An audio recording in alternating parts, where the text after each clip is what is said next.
2024 के धमाल मचाने वाले ट्रेंडिंग सॉन्ग पवन सिंह बस शुभ हाथों से लाइक।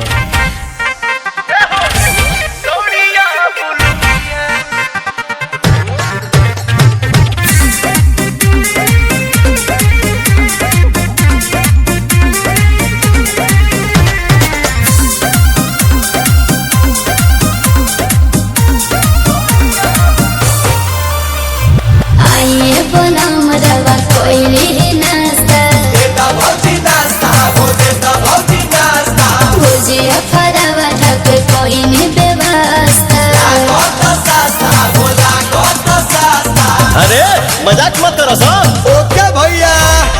बड़ी सुघर लगे तोहर लुकिया धोनी पहिरी जब मारे लू मुहसकिया धोनी सड़िया लुकिया धोनी सड़िया लुकिया धोनी।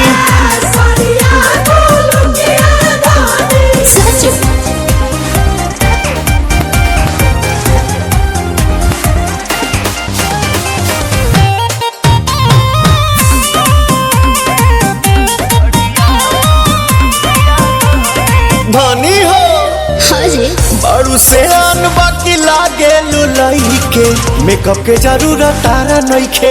ए भौजी हो मेकअप के जरूरत तारा नइखे।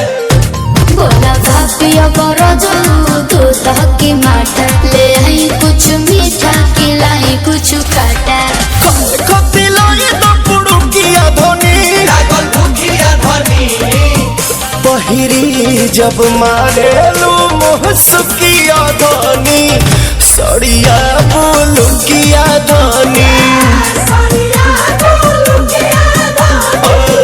सड़िया लुकिया धोनी।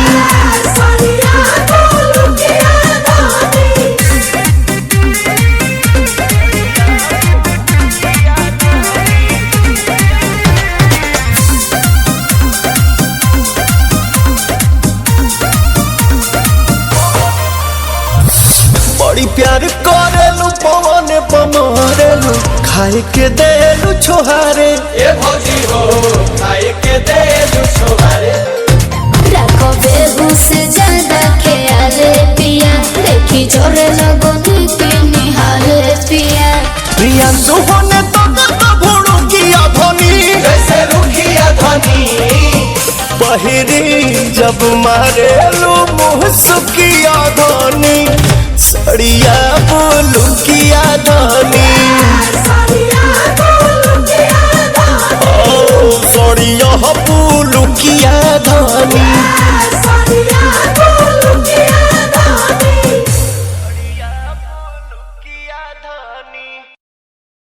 पहिरी जब मारेलू मुहसकिया धोनी सड़िया